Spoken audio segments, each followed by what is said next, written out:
I had a friend who was driving to a casting in downtown LA who witnessed a murder, like throwing the machete straight at this guy's heart, and he just started bleeding all over the place and he died. Has California fallen? 8 p.m. as the store was still open. From sirens in the Balkans to sirens in LA, Dajana Gudic has seen collapse up close. Living through a horrific war in Bosnia to walking red carpets in Hollywood, she says California is cracking. Crime is up, sanity is down, and policy has turned performance. I had a chance to sit with her in the cobblestone streets of the Skadarlija district in Belgrade and find out more about her intriguing life. This is NEMSWORLD Uncut. Welcome back to another episode of NEMSWORLD Uncut. Today we are back in Belgrade. Of course, Skadarlija, legendary Bohemian area in Belgrade here, with a Bohemian legend herself, Dajana Gudic, actress and model from LA, and she's here in Belgrade. Thanks for coming through. Ciao. Thanks for having me. What's up? Nothing. I was just giving you compliments of how amazing your Serbian is. Well, I'm so impressed. Yeah, thank you. My parents made me speak it, so I guess I kept up with it. But a lot of people in diaspora lose their language skills, and I don't know. For me, they were like pushing it. I mean, they weren't really pushing it. I wanted to speak. No, I love that. It's like if I was to have kids, I would definitely want to teach them. Yeah, I would only speak in our language with my kids. I'm a little bit extreme because I had this conversation with like a bunch of people, like, what is culture? Like, where does culture live? Is it language? Is it religion? Or is it history? And for me, I think language is number one. Because if, let's say you and I speak Mandarin, we have a completely different worldview than, let's say, somebody that speaks Spanish. And people who speak like Serbian, Serbo-Croatian, it's like different. Even the dialects, Croatian and Serbian, like my girlfriend, she's from Dalmatia, it's like fucking patois. Yeah. So, you guys know, it's Kličani. Yeah. So it's a different worldview, and I think culture lives in language. Like, sure, I think history is second, knowing your history, and then like maybe religion's third, but I don't think it matters what religion you are. I think it matters that you speak a language. That's number one. Yeah. Anywhere I go in the world, if I meet people that speak our language, we're automatically family. Like, oh my gosh, where are you from? Where am I from? I love that. And then like on the other side of that, when you meet somebody that is from our culture, they say they're, from the Balkans, but then you start to talk to them, they're like, oh, I don't speak it. You kind of feel like they're not, right? Yeah, You're 100%. kind of like, eh. Well, people who are like, there's 500,000 Serbs in Chicago, don't mean to put you guys down, but a lot of you guys don't speak our language, so you're more leaning towards the American side, and I find people who don't speak our language tend to be hardcore extreme, like Serbs, Croats, Bosnians, and it's like you could be extreme, whatever. Everybody needs their identity, but learn the fucking language, guys. Come here, come to Belgrade, go to Zagreb, go to Sarajevo. I was just in Sarajevo. You're originally from Sarajevo? Yeah, I was born in Sarajevo. Yeah, and you're in Belgrade a lot. So where do you go? Like, what's your routine? I know you're here every summer. So I was born in Sarajevo, and I lived in a small town called Breza. Mm-hmm. There's that Zdravko Čolić song, Čakao sam voza Brezu, called Podlugovi. And so it's a small town, about 10,000 people. Yeah. And I lived there during the war. Yeah. And then when the war ended, it just wasn't the same. And my dad wanted to go to America as an immigrant. Him and my mom applied together, and they got accepted, and then they got divorced. So then my dad went by himself, my mom stayed behind, and they decided that I would join my dad later on in life, like after middle school, which is exactly what happened, but I didn't really have a say. But to answer your question, I love Belgrade. It's my favorite town in all of the Balkans. I've obviously been to Zagreb, I go to Sarajevo, I went last year for the film festival. How was that? It's nice, I love it, I feel good, but I think Belgrade just has a different type of vibe. There's so much to do, every single night. I just had a cousin visiting me from Cleveland. She's a Croatian from Cleveland, and she's like, I cannot believe it's fucking Sunday. Yeah. And I'm like, what do you mean? She's like, we're on a Sunday drinking. There's live music. There's people everywhere. Like, what is going on? Yeah. And so that's what I love about Belgrade. Just how there's something to do for everyone. And even if you just want to like chill and just have live music. And for me, I think to go back to what you said about culture, I think music is also a big part of our culture. Huge, yeah. Culture, music, food, definitely. Yeah, I mean, you see Jokic. It's so funny. Like they start playing and they start playing our song, and he's like on the chair. People start dancing. bottling themselves in the head. Yeah, that's exactly. I mean, we'll get to Belgrade, but definitely like Belgrade's always winning awards. You know, top nightlife in Europe. Yes. Most welcoming city in Europe. I read a bunch of stats on how Serbia is like voted the least racist country in Europe. And one of the most welcoming countries in the world, which through these like echo chambers on social media and nationalism, people don't really understand that. Like if you're from Croatia or you're from Bosnia or even Albania or anywhere, Romania, Bulgaria, you come to Belgrade, they're like, yo, we'll take you to the Albanian area or take you to this area of Bulgaria and Bosnia and everything. Like, so people who don't know Belgrade, they think it's some Eastern European town, but it's really like the perfect intersection of east, west, south, north, everything. And I think Europeans that come here, they know about it. But like, I think it's kind of like Croatia 30 years ago when people were just starting to hear about like Croatian, the beaches and everything. And now it's like mainstream. Your cappuccino's here. Hvala. Hvala, Jovane. And so I'm starting to ask people this question to start off the show. In a nutshell, who are you and what is your mission? Wow, what a question. You know, it's funny because I read a book and it says that when somebody asks you who you are and you're like, well, my name is blah, that's not who you are. And you're like, well, I'm a model. That's not who you are. Yeah. So I would say that, you know, I'm just a human being doing life. Yeah. And my mission is to love, to awaken, to connect with as many people as possible, and to serve humanity in any way that I can. Cheers to that. Cheers. We got rake here. I mean, it's juice. I swear it's juice. Oh yeah, this is cranberry juice. Mm-hmm. Cheers, guys. I relate to that. So, So you live in LA. You've been modeling a long time. You got into the film industry. I guess you wanted to get into the film industry a long time ago, but I guess it all started happening during the pandemic. Yes. And your first big film, you produced yourself, you cast yourself as as two characters, two twins, and I was blown away. I watched it on Prime, and you kill a guy with a dildo to start the movie. Did we have to go there right away? And it's about the Illuminati. So, why don't you tell us about your film debut? Because now you're acting in different projects, and why don't you tell us about how that started and like your story in LA? Because I guess you moved to the States when you were 16, right? So I moved to the States when I was 14. I moved to Cleveland. That's where my dad still lives, and you know, when we're living in the Balkans, what we see of America is LA, Miami, New York. That's what we see on TV, right? You land in Cleveland. What I was expecting, I was like excited. I landed. Well, actually, let's go back. I was not excited because I was sad that I was leaving my mom and sister behind. Yeah. But I was expecting for America to be this like cool, amazing place that I've seen on TV.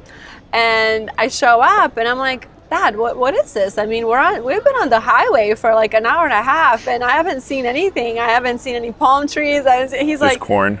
You're in Cleveland. And it was so gray outside and it was just like industrial. And right away I knew I love my family here. I don't love Cleveland. And because my dad's so strict, he made me promise that I would finish college before I would move. So I went to Cleveland State University. I got my bachelor's in journalism in 3 years instead of 4. I was taking extra classes just to be done. And then I took my stuff. I packed into 2 bags and I moved to LA by myself. No way. Didn't know anybody. Didn't know how I was gonna do it. You know, but I just, you know, when you have that inner knowing, that intuition, and if you listen to it, it won't fail you. Yeah. My intuition was telling me go to LA, and Yeah. I just knew, because ever since I was little, I always loved the entertainment world, like the movies, film, you know, acting, modeling, hosting, all of it. Yeah. So when I first got to LA, I actually started working as a host for this app called Are You Live? And I started interviewing people. And then like the next thing you know, I'm interviewing French Montana, DJ Khaled, Jamie Lee Curtis, who's an Oscar-winning actress. And then really quickly, I kind of realized, I was like, I'm not really enjoying this because we're not having any deep conversations. I literally stand next to him. I was like, so like, you know, what is your new project? And it just wasn't, I didn't feel fulfilled.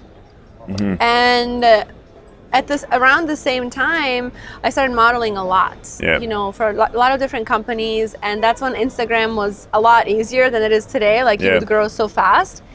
Every day I would wake up to about 1,000 new followers. Nice. Little by little, I started getting more and more, you know, following. And then one day I got a message on Instagram from this producer. And he's like, hey, I'm working with Jamie Foxx. We're pitching a project to Netflix. We would love for you to play the flight attendant. And I was like, oh my God, you know, what, That's me? cool. And first of all, I was like, I don't even know if I believe this, you know, because you get messages from people every single day. Yeah. But again, my intuition was kind of telling me this guy's legit. So we set up a meeting in a public place, and he really was who he was saying he was. And then, you know, like a week later, I was on set.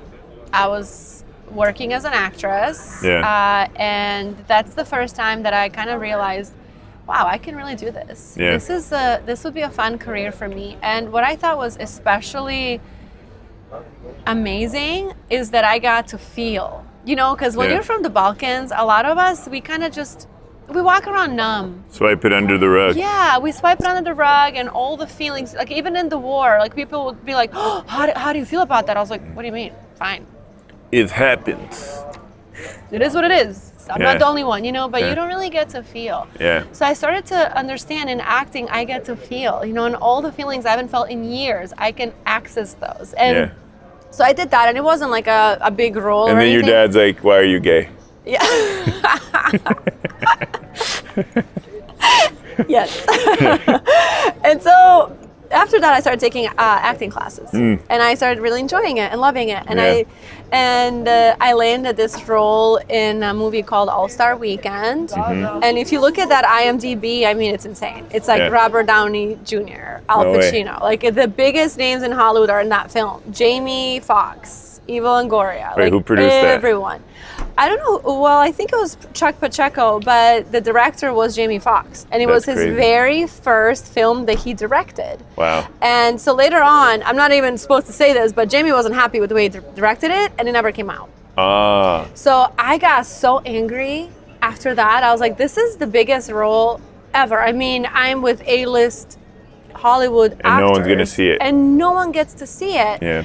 And so I got really angry, and I said, you know what? I'm going to do my own fucking film, excuse my French, and it's going to come out because I'm going to make sure that it comes out.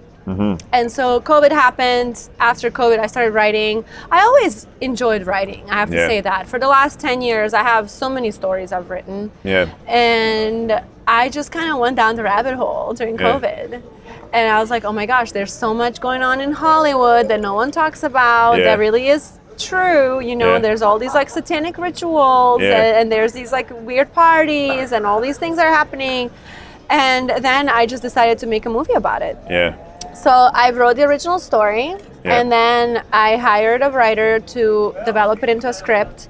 And the cool thing about him is he was a friend who was on the same page about a lot of things, and he was, you know, he knew what was going on. He was very much aware with all the situation in Hollywood and in the world.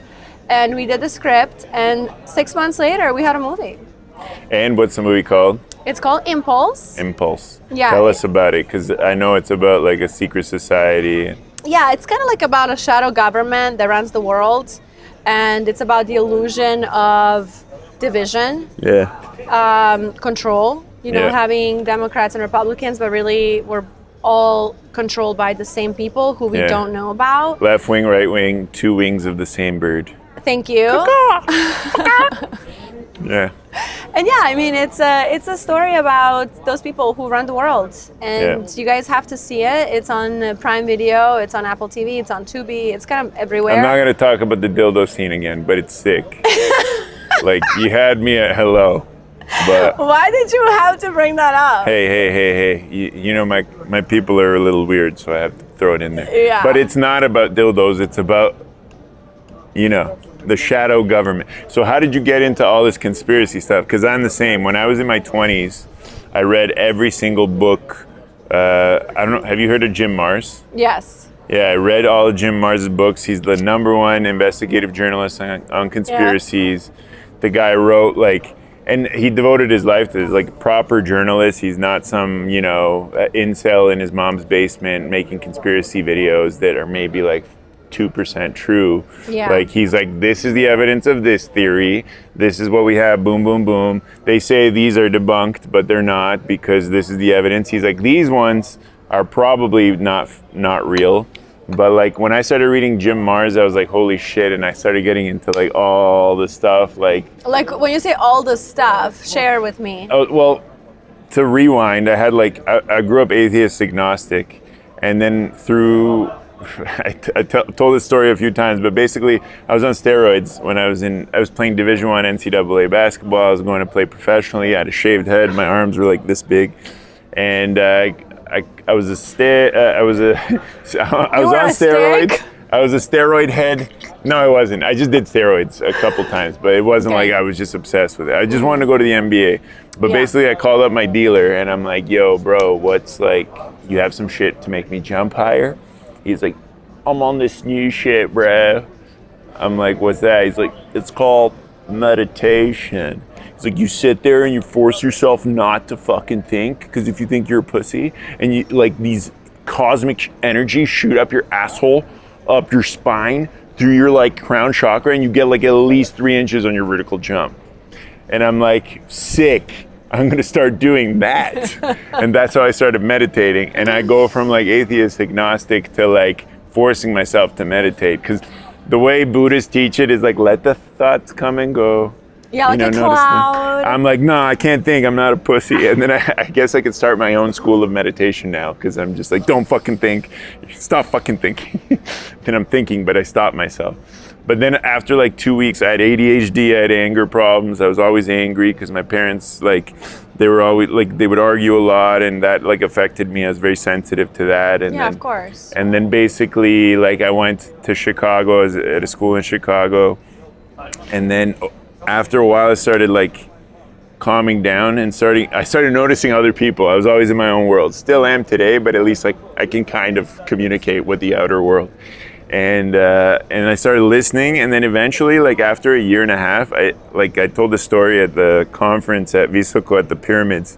I started seeing like colors and auras around people peripherally. Like if I was like facing this way, I would be able to see it around you. Wow. And like different colors and like shapes around people. Some people had broken shapes, other like angelic humans were like eggs, and like people who were really happy. It was rare to find a pure happy person, but like when I look at their aura, they had a perfect shape and they would vary in colors.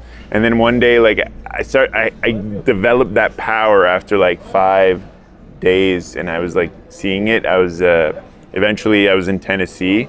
And then I went home and I was on the subway, and it was just so much brown, black, gray, static energy, and everybody's unhappy. They're all just going to work. Yeah. And like, it just disappeared, and I never had it again. And then I dated this like narcissist girl, stopped meditating. I kind of lost myself. But in that whole process, I was like, yo, there's all this esoteric shit. I had like an awakening. An energy healer like healed my family, and he like saw the future, and he told me what would happen, and like all this crazy shit that makes no sense to me as a atheist agnostic. And then I kind of opened up my mind, and I started like reading like esoteric stuff, and like I'm like, who the fuck are we? Like, where do we even come from? Yeah. It's not purely evolution, and it's not some fucking white guy with a beard in a cloud either. What is the truth? And basically I was just like searching for the truth. I'm I guess a truth seeker. So then I like discovered Jim Marrs, and I started reading about the books and like the Templar Knights and like human origins, like the Anunnaki and like spirits, and like then I got into religions, and like I'm really interested in religions. Before I was like, you're an idiot if you're religious. Now I'm just like, all right, there's truth in everything. Yeah. There's also a lot of lies, but like you kind of have to figure it out. But that was kind of like my spiritual awakening, and during the spiritual awakening I kind of had this conspiracy phase where I like learned as much as I could. But then the problem with the conspiracy stuff is if you get too deep in the rabbit hole, you can get depressed really fast. Oh my gosh. Because it's like, okay, what can we do? Oh, we don't have too much power. You know, I always say ignorance is bliss. Yeah. When I knew nothing, my life was a lot easier. I didn't think too much about anything. Now it's like, once you wake up to everything that's going on, you can unsee it. Yeah. And then it's so hard because, like you said, it's actually so challenging because you can't do anything about it. Yeah. Most of the time. I think if people wake up, I used to think like the answer was a revolution. And like as a kid, I was like a commie. I was like a Yugo commie. And I'm like, we got to crush capitalism. But like communism, capitalism, it doesn't matter what system's in place. It's just like, I think the real revolution has to start individually, every human being like within. And once we have these self-awakenings, we can meet other people who have had a self-awakening and then build communities around that. But for me, it was like, for the conspiracy stuff, it was Jim Marrs and like all the shadow government. Then I watched that movie Zeitgeist. I don't know if you watched that movie. No. It's crazy. They talk about like who was behind 9/11 and like you can go back with the banking families and who did all this. Oh yeah. And then I was like deep into it, but it was like, it was not helping me move forward in my life. Plus my basketball career ended. So I was just like, I learned everything I could about conspiracies. And then I like shifted my focus to figuring out, I guess, my career when I was finishing university. But I want to hear your story on like how you discovered about like the shadow government, all that stuff. How did that happen with you? Yeah, so to go back to intuition, right? I always listen to my intuition, and I think that everyone should. And so when the whole thing started happening with COVID, and on every TV they were like, you know, people were dropping dead on the streets, and I knew right away something's off. Like I just had a feeling they're trying to scare us, and through fear control us, because that's what they do, right? Yeah. So little by little, all of a sudden, you know, there's quarantine, we couldn't leave. And LA, I mean, it's a terrible freaking place to live during fascist dictatorship. Yes. Yeah. Same with Canada. Gavin Newsom, you know, he's absolutely terrible. He closed the schools while his kids were going to private schools, and he closed restaurants while his restaurant was open. It was just terrible. But what I think really was scary to me is the way that people were so easy to manipulate. That's what I thought was scary, not COVID, but the way that we were like divided, arguing, you're gonna kill so many people if you don't get a vaccine. To me, that was crazy. Yeah. So I knew right away, I'm like, I'm not getting it, and none of my family's getting this. This is very weird, fishy, I don't trust it. Yeah. And I'm so glad that we didn't. But during that time, I also had so much free time. So I was going down the rabbit hole. I was like, why are they doing this? Who's doing this? Why are they controlling us? What is behind this? Why are they, you know, trying to divide us? Why are they making us argue and hate each other and choose sides? Yeah. And that's kind of when I started waking up. Yeah. So for me, I noticed how, like you said, it was so divisive. Yeah. And I lost friends because of that stupid fucking pandemic. We all did. And like, you know, friends were like, I can't see you until you get, when are you getting the vaccine? And I said, well, you know, my mom's a doctor. We kind of looked it over, and it's not really a vaccine. It's kind of an experimental drug that was pushed, and other things were made illegal, like ivermectin. Japan healed 80% of its people of COVID with ivermectin. Yep. Then these weird smear campaigns and this propaganda, and like Balkan people, for the most part, we have experience with that, and like Yes. a lot of us woke up to it. Not all of us. I have friends that are Balkan that still to this day, like, you know, we're in that bubble, but like, I was just like, what the hell's going on, you know? And I was confused as to what is happening. But what I noticed was like, you know, you're killing grandmas if you don't take it. And I'm just like, Yeah. I'm not killing anybody, bro. I eat like a really clean diet. I train every day. I have like extremely high amounts of vitamin D. I stopped getting sick for years now because I take care of my health. And me personally, I have my own decision, and my decision was not to take it. And you know, some of my family had to take it, otherwise they would have lost their jobs. And even that is wrong. I'm sorry to interrupt Yeah. you. That was so irritating to me. Like, you are threatening people to fire them if they don't take it. Yeah. It was completely messed up, and like this whole divide and conquer tactic, which I saw with like nationalism in the Balkans. Now it was like extreme shit in North America. And then it kind of led to like this whole division of like people in the West.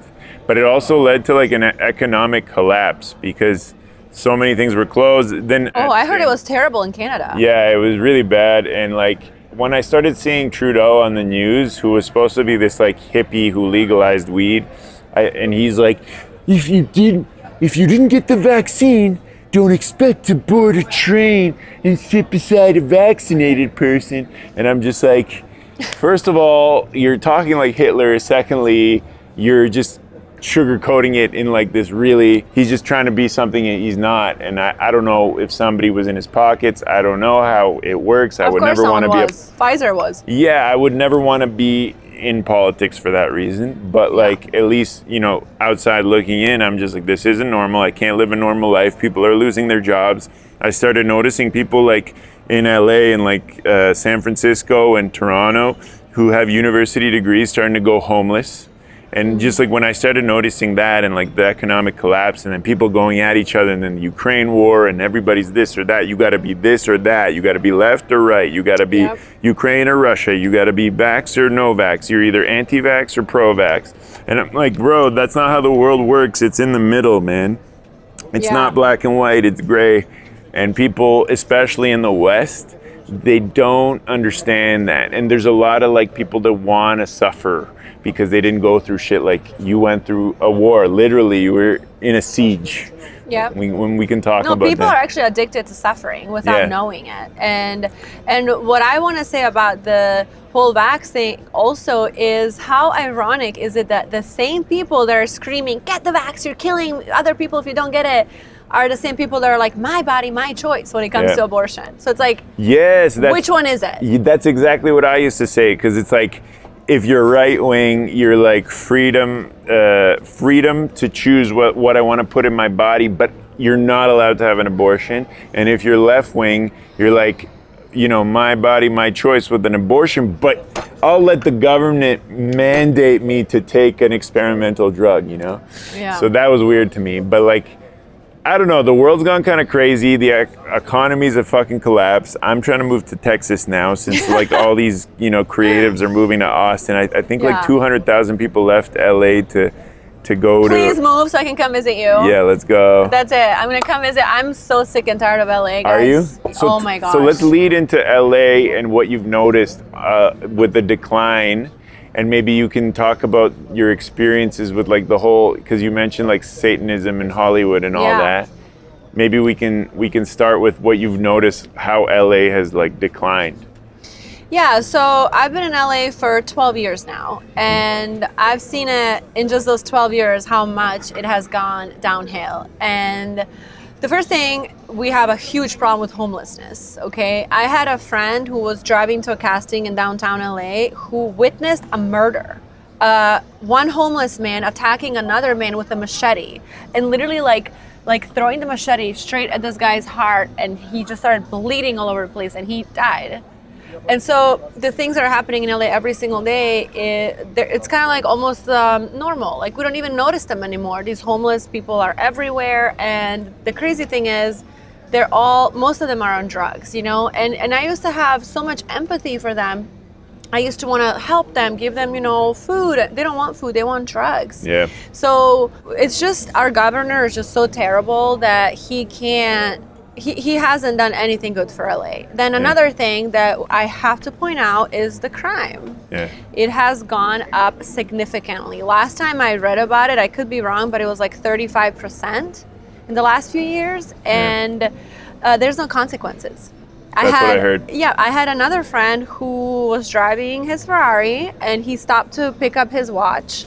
The second he got his watch, he got back into his Ferrari. He got, like 2 cars just like got in front of him, stopped in the middle of the road, got it like out of the car, attacked him, took his stuff, robbed him.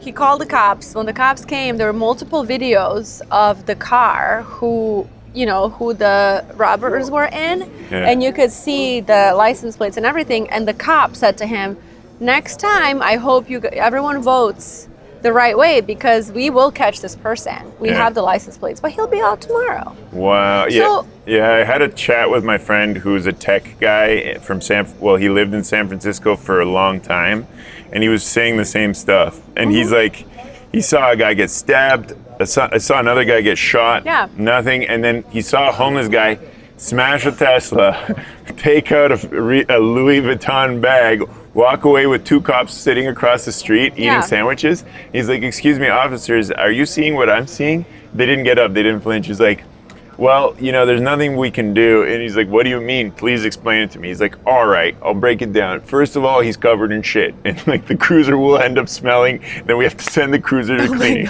But that's not the main reason. Let's say we arrest him, and we take him to the precinct. We take his information. If anything, we detain him for a few hours and then we have to let him go. It's the law. And then I was like, what the fuck is the point of having police? And then he's like, we were sitting, and one day we got robbed by 2 guys, and they took their masks off, waved to the CCTVs, and they stole 2,000 MacBooks from his company.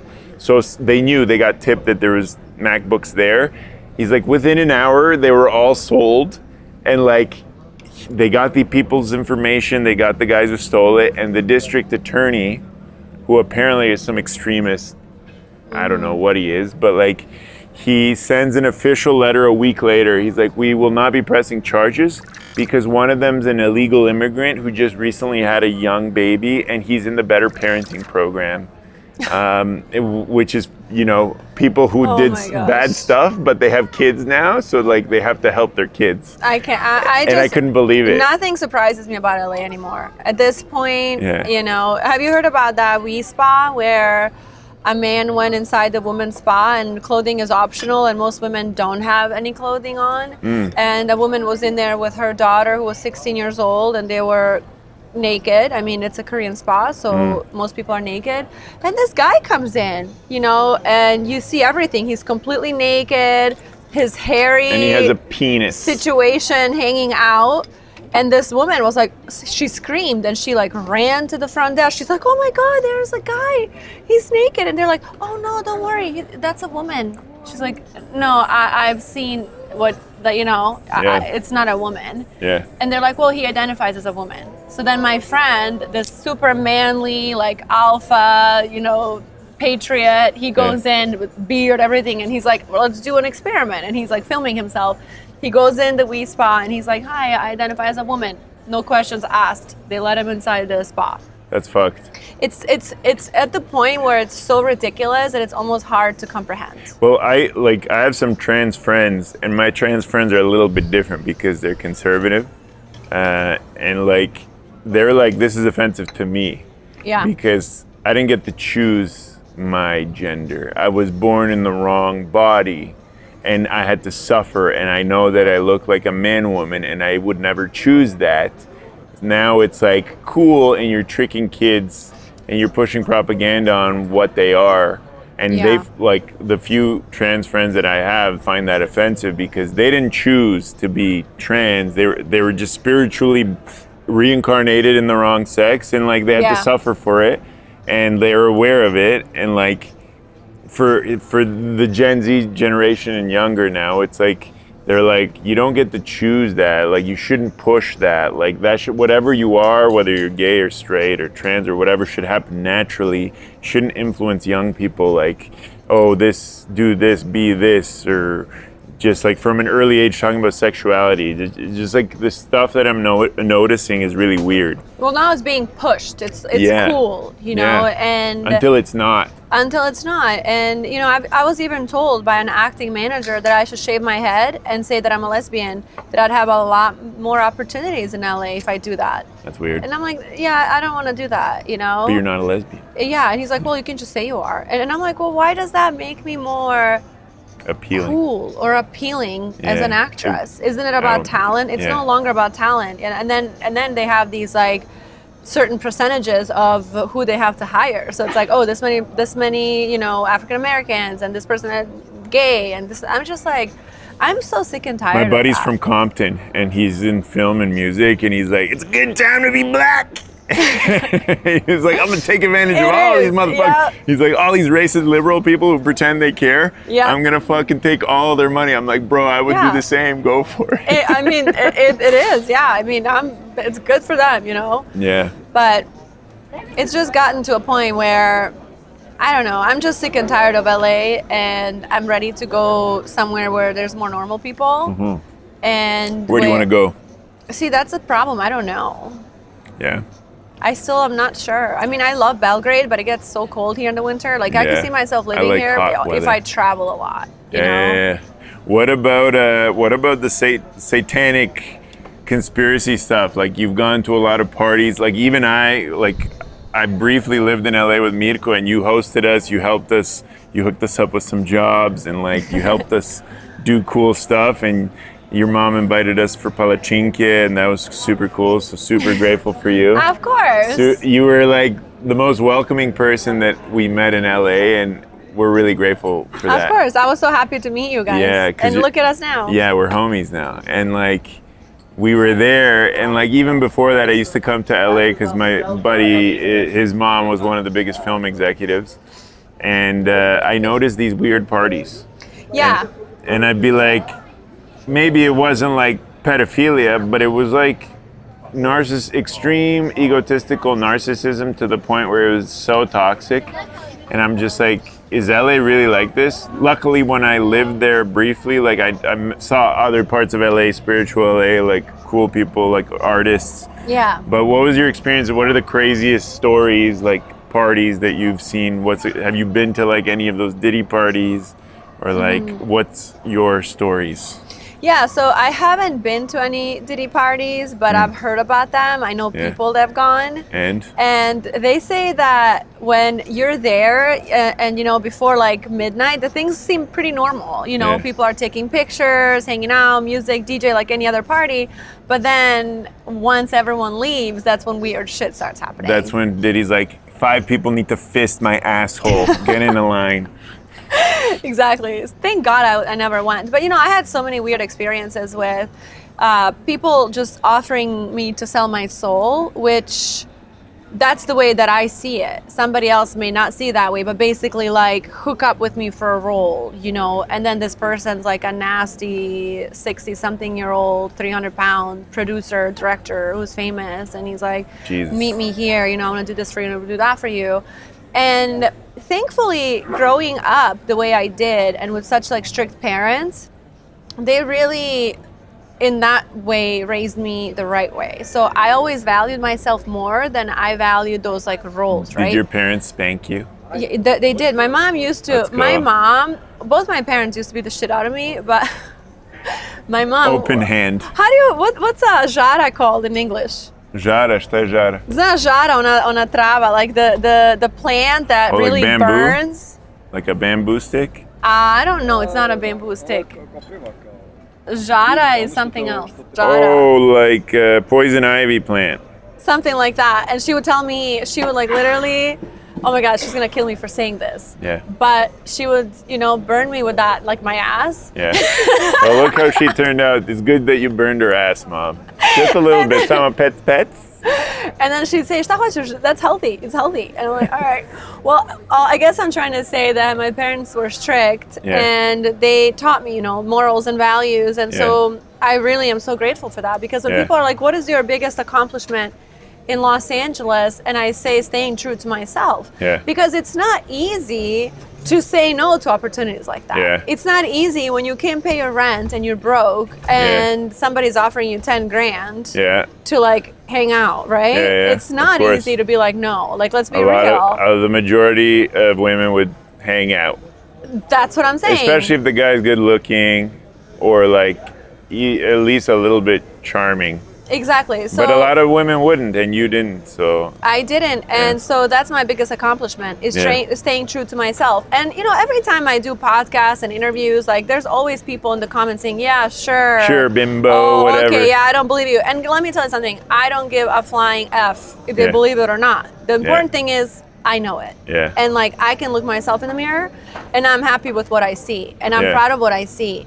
Because the road to success is so much longer when you keep your soul. It is so much longer. But when you get there, it feels so much better and more fulfilling, and you just can look yourself in the mirror and be happy, because most people that go that route, they lose themselves. I know a girl who committed suicide because she was hanging out with a lot of men with a lot of money. When she killed herself, she had $3 million cash in her safe. She was a model, a really big model, and she couldn't stand herself anymore because she lost all respect for herself. Jesus. So that's that's why people have to be careful, really careful, because it's really easy. Like when you get those kind of offers, you're like, oh, okay, well, I'll do it one time, and then you do it one time, then next time, and that's it. Then you're like gone. Yeah, that's tough. So, but as far as parties go, I've heard so many things. Like, thankfully, I've always worked in the nightlife industry, so I didn't really have time to go to parties because I was working 5 nights a week. Same, I was a doorman. Exactly, but I've had weird things happening. Like at work, I had G-Eazy follow me downstairs and try to make out with me in the bathroom, and I was like, no, G-Eazy. And so we He's a good-looking guy.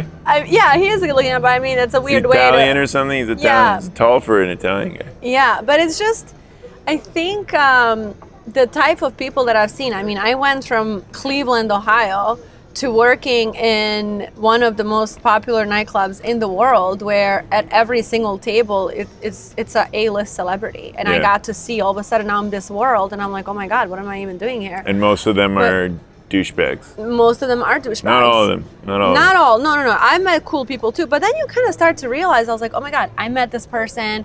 I want their career. The entire world knows their name. Yeah. They are multi-millionaire. They're Oscar winning. They're this and that. And they're not happy. What happened? Why are they so empty? I think it's because they chase their wants for themselves rather than offering.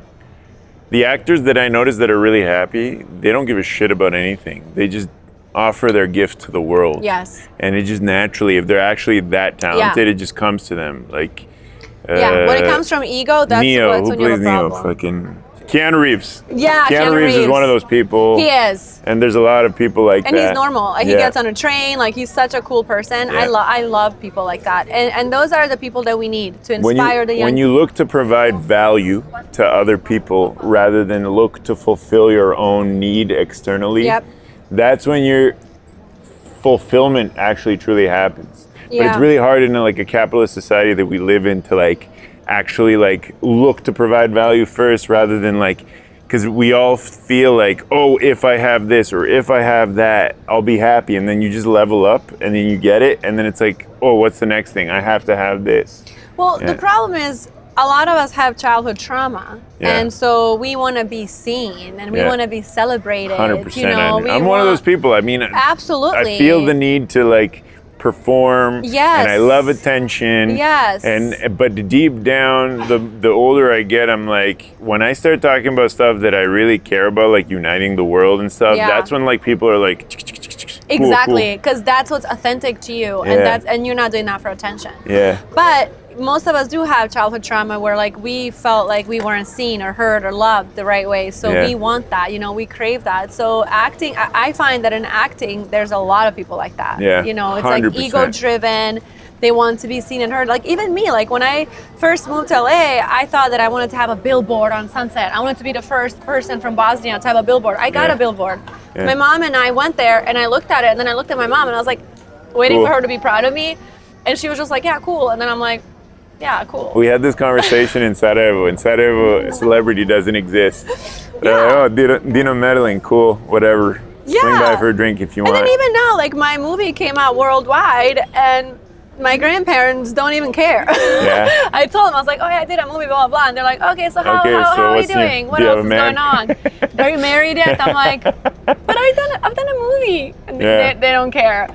So once you realize that you're doing that for validation, then you really ask yourself, why am I doing this? Yeah. You know? Okay, so now that we talked about all these things in the West, let's talk about this place and our culture.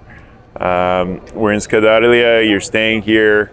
You know, we had another episode with Zeka Milioner, same area, the Bohemian district of Belgrade. What about this area do you like the most? I just love it because it has such good vibes. That has that soul of Belgrade. Yeah. You know, like the old town. There's so many tourists here. I sit here and I drink coffee every single day for like 3 hours. Yeah. You know how they say here, "Skafe na kafu." That's what I do in Belgrade. From one coffee to another, and I go to the gym. I go out. I go to dinner. I don't cook anything the entire time I'm here. I eat everything out, and it's so, I don't know. I just love it here. I love it so much, and I meet really quality people here too. Like I have really good friends, and I just feel like our people are different. We're cut from a different cloth. There's a lot of different people here as well, and not everyone's quality, but we have gone through so much, and we have a deeper understanding for each other, for the culture, for the music. And I was even telling my sister the other day, I was like, imagine, because before, back in the day, I was like, I never cared to date our people, right? Yeah, same. And now I'm like, I want to like sit down, Skadarlija, and like listen to our music, and I want to be able to enjoy it with this person, right? So like they know the culture, they understand it. It's a deeper understanding. And so like you said, like the older I get, the more I like to come home. I mean, for me, I wasn't born here, but this feels like home, you know? People speak my language, food, everything, you know, what I grew up with. And I have so many friends here. And last year when my movie came out here, it was just so nice that everyone supported me and came to the premiere. And I just feel good here. What about you? You like it here? I mean, I was born here. I was born in Belgrade, and I was, you know, we left during the war. Obviously at the time there was no bombs falling here, but like the economy collapsed because of sanctions, and my mother was a doctor and my dad was a journalist, and we couldn't get a loaf of bread as upper middle class people. So my mom's like, both my parents are like, we got to get out of here. We almost went to Zimbabwe, and my mom got a really big position there, and then my dad's like, hell no, we're going to Canada, better life there. But then when we went to Canada, my mom started not from zero but from negative because they didn't recognize her med school, and her life was her career, right? So it's like taking the biggest shot to somebody who dedicated 8 years of studying to become a doctor, to then go to a country where they're like, oh, you're from some random war-torn country, we don't recognize your degree, which is actually a way stronger degree. I was just gonna say, she'd be a way better doctor than any of them. Because of my mother's resilience, she clawed her way up through the ranks from out of the dirt, from being lower class. We worked our way like from like lower class up to upper middle class again, just because of her work ethic. She worked her way up as a physiotherapist. She didn't have time to be a doctor again. And there's some exchange programs in like Florida and Texas and Cali. My goal is to help her, if she wants, to do those exams without having to do med school again, but she needs to brush up on it. My dad was a journalist who never really learned English that well, so how can you be a journalist when you don't speak the language? It's harder later in life. It's not easy. My dad started the Toronto, at the time, Yugoslavian Film Festival, then he started the Toronto Serbian Film Festival, now he has one called Crossroads.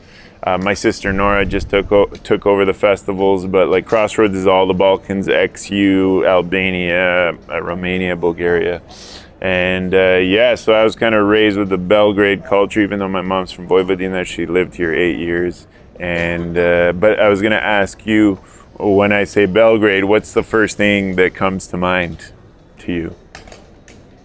Music, people, yeah, the culture, yeah, the good vibes. You know, I was just in Mykonos for a week, and when we landed back in Belgrade, I was like, the second we got here, I was like, oh, I'm so happy here. Yeah. And you know, people that live here sometimes look at me like I'm crazy because they're trying to go to America. Yeah. And I'm like, why is it always the opposite? Yeah, it's always like what you don't have, you like look at.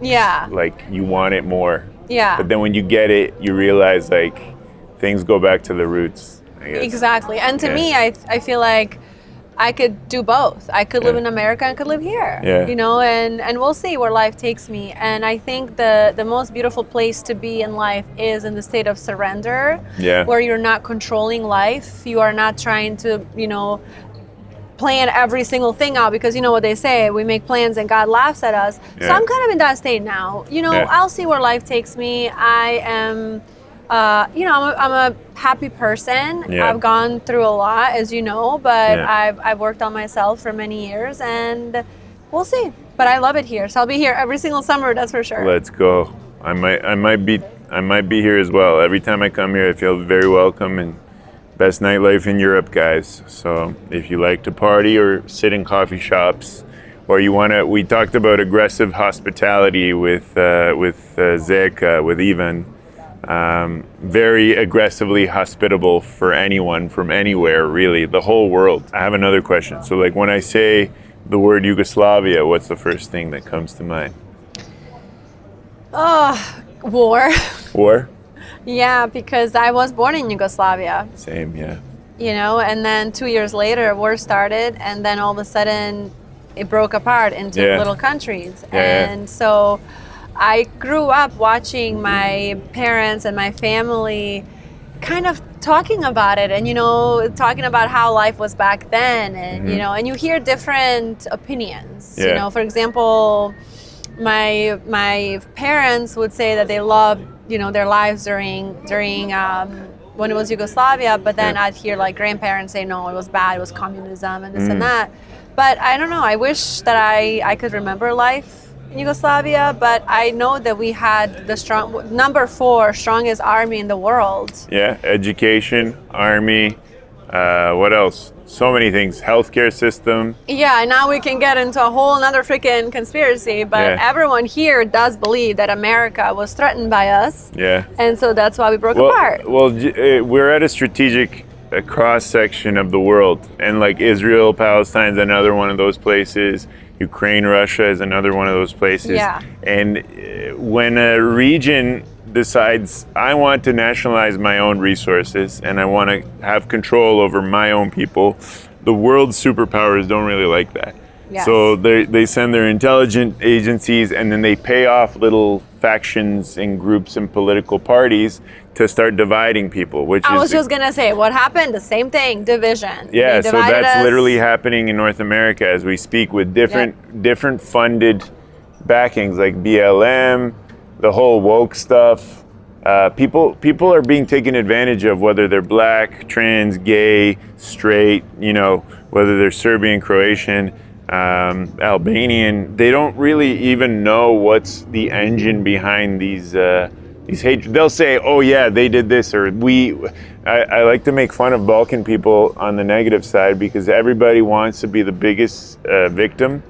It's like Victim Olympics. Yeah. But also they want to be the biggest saint. I'm like, guys, you can't have it both ways.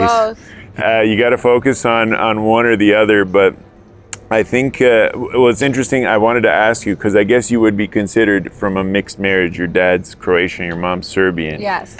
Even though I don't find that like a mixed marriage. How do you find that dynamic? There's a lot of like Balkan people in diaspora that like follow me, and they're all like, nim, nim, nim, nim, nim. So what's it like being Serbian, Croatian, and Bosnian? So for me, I grew up in a family where we have all three, you know, Orthodox, Catholics, and Muslim. you know. So we were all one. We're all family. We all love each other. And I didn't even know it was like a thing until later on when I was, you know, growing up, where I was dating a guy who was 100% Serbian, and I was a teenager, and his mom said, I would rather someone slap me in the face than hear that he's dating a Croat girl. And I was like, what? It's funny because you're also like, you're pretty Serbian. Like I see you like, you go to the Orthodox church, you have a Slava. Exactly. And I respect and love both so much. I go to church with my mom, you know, I celebrate all the Serbian holidays. And then I also do the same thing with my dad. But then I've also had the opposite thing happen, you know, where a Croatian person would say like, oh, well, what do you mean? Like, why are you saying hljeb? It's not hljeb, it's kruh. And isn't your dad Croatian? I'll be like, yeah. And they're like, well, then you're Croatian. And I was like, well, I'm actually both. And they're like, you can't be both. You got to choose one. So I think, honestly, people that feed into that division, they're just like lower intelligence people. Like, I don't know how else to say it to not sound bad. They're just retarded. Stupid. My girlfriend thinks that they're the majority of the Balkans. I like to argue that they're not. I think they're a large minority. Yes, I don't think it's over 50%. No. Maybe it's 30, maybe it's 40, but I don't think most of us are like that. No, I think most of us love each other. Yeah. Especially in cities, like this is the most welcoming city in the Balkans. Yes. And it's same with Sarajevo. Sarajevo, I was treated with open arms. They heard I was like Serbian originally from here, Belgrade. They welcomed me with open arms. I don't know how Zagreb is. I've been to other parts of the Balkans where I did not feel welcome as a Serb. Well, the problem is there's only a small percentage of the population that is that way, but that's the percentage of the population that makes the news. Yes, and that true. goes viral on Instagram. Or becomes politicians. So that's what the problem is. Like you can have, I don't know, let's say 50,000 Serbian people go to Croatia, for example, in one summer, and I'm just throwing out a number. Yeah. And let's say 3 of them have a horrible experience. You're not gonna hear from anybody else that had an amazing experience, that was laying out, that had the best time ever. You're gonna hear from those 3 because it's gonna go viral. It's same with reviews at restaurants. Exactly, because people will go and like online be like, well, these Croatian people just popped my tire on purpose just because it's a Serbian license plate, and then the division starts, and the comments, and then everyone's like, we hate each other. And the grandmas get hyped. Exactly, and it's just, I don't think that most of us are like that. From my experience, I haven't seen it. Yes, I've had experiences with people like that, but I love everyone as long as they're humans. You go, gang. Let's go. Last question. Aliens land in Serbia right now. What's the first thing they're thinking? What's the first thing they're thinking? I'm thinking, take me and show me what it's like everywhere else. They're what thinking, are they thinking? Damn, these people can drink a lot of fucking rakia. Yeah. I heard aliens don't have mouths. So I heard some alien species, they absorb stuff through their body, like their skin. So I guess if they come, we'd need to rub them down in rakia to get them lit. Wait, what about that conspiracy that they're living amongst us? I believe that. I believe there's multiple species. Stephen Greer, Dr. Stephen Greer, I watched his stuff as a kid, and then he had all these people, that worked for the CIA testify, shaking in front of the podium, and they'd be like, we know of 56 different civilizations right now. Some are 1,000 years ahead. What about the lizard people? I don't know what's real, but like it was pretty convincing. They're like, we know of 56 different civilizations. Wow. And some are 1,000 years ahead, some are 50,000 years ahead, some are not even material, 3-dimensional. They evolved to like the 4th dimension, and they're just everywhere all at once, like that movie. So I don't know. I don't fucking know what's true. But if the aliens come here to Belgrade, and they don't have mouths, we can lather them up in rakia.